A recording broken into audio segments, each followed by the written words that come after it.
بسم اللہ الرحمن الرحیم۔ السلام علیکم۔ حضرت صلی اللہ علیہ وآلہ وسلم کے فضائل و مناقب اور آپ صلی اللہ علیہ وآلہ وسلم کی ذات و صفات کے اوصاف حمیدہ اور فضائل کبریٰ کا کوئی شمار نہیں۔ کسی زبان و قلم کو تاب نہیں کہ آپ صلی اللہ علیہ وآلہ وسلم کے تمام فضائل اور اوصاف کا احاطہ کر سکے۔ تاہم ان میں سے کچھ فضائل کے متعلق احادیث و روایات کو اس باب کے تحت ہم جمع کریں گے۔ اس سلسلے کی آج پہلی ویڈیو ہے۔ اس بات پر تمام علماء کا اتفاق ہے کہ حضرت صلی اللہ علیہ وآلہ وسلم تمام اولاد آدم کے سردار ہیں۔ انبیاء میں سب سے افضل و اشرف آپ صلی اللہ علیہ وآلہ وسلم ہی ہیں۔ آپ صلی اللہ علیہ وآلہ وسلم کے بعد حضرت ابراہیم علیہ السلام خلیل اللہ افضل ہیں، پھر حضرت موسیٰ علیہ السلام کلیم اللہ۔ حضرت موسیٰ علیہ السلام کے بعد کس کا درجہ ہے، اس بارے میں صراحت کے ساتھ علماء سے منقول نہیں ہے۔ ویسے بعض علماء نے حضرت موسیٰ علیہ السلام کے بعد حضرت عیسیٰ علیہ السلام کو اور ان کے بعد حضرت نوح علیہ السلام کو افضل و اشرف کہا ہے، اور لکھا ہے کہ انبیاء علیہ السلام کی طویل فہرست میں یہ 5 نبی اولو العزم سمجھے جاتے ہیں، اور راہ حق میں ان کے صبر و استقامت اور عظیمیت کا درجہ بے مثال ہے۔ حضرت ابو ہریرہ رضی اللہ عنہ کہتے ہیں کہ رسول اللہ صلی اللہ علیہ وآلہ وسلم نے فرمایا، مجھ کو یکے بعد دیگرے ہر قرن کے بنی آدم کے بہترین طبقوں میں منتقل کیا جاتا رہا، یہاں تک کہ میں اس موجودہ قرن میں پیدا کیا گیا۔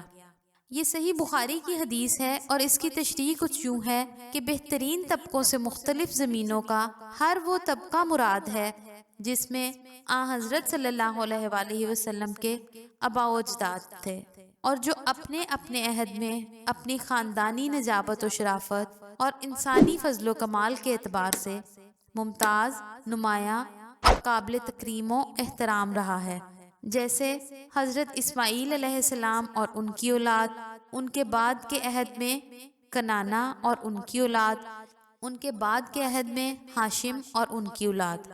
پس اس ارشاد گرامی کا مطلب یہ ہوا کہ میرا سلسلہ نسب شروع سے لے کر اب تک نسل انسانی کے نہایت معزز افراد پر مشتمل ہے۔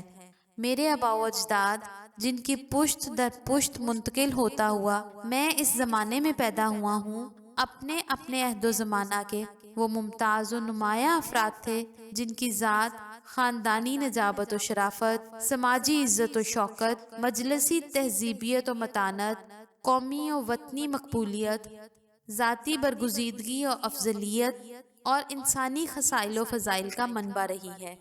حضرت واصلہ رضی اللہ تعالیٰ عنہ کہتے ہیں کہ میں نے رسول کریم صلی اللہ علیہ وآلہ وسلم کو یہ فرماتے ہوئے سنا، حقیقت یہ ہے کہ اللہ تعالیٰ نے حضرت اسماعیل علیہ السلام کی اولاد میں کنانا کو چنا، اور اولاد کنانا سے قریش کو چنا، اور اولاد قریش میں سے بنی ہاشم کو چنا، اور بنی ہاشم میں سے مجھ کو چنا۔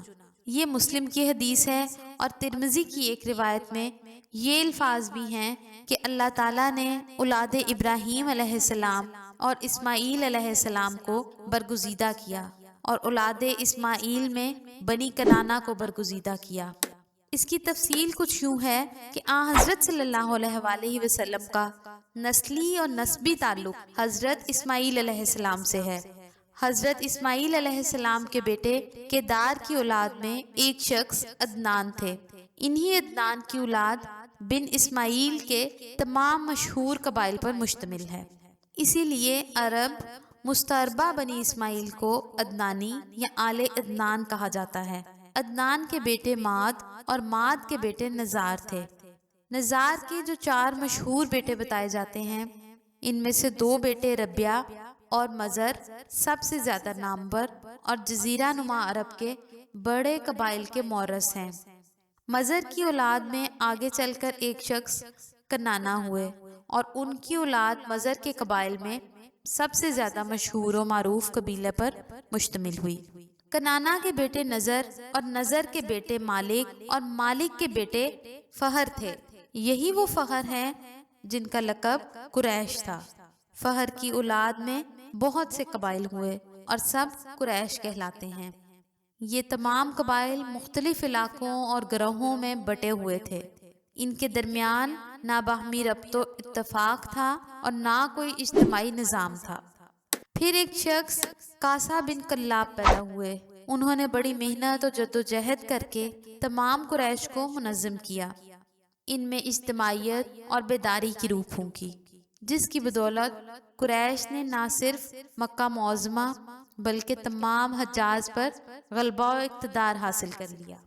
اسی وجہ سے بعض حضرات یہ کہتے ہیں قریش اصل میں کاسا بن کلاب کا لقب ہے، کیونکہ یہ لفظ قریش کرش سے نکلا ہے، جس کے معنی جمع کرنے اور منظم کرنے کے ہیں۔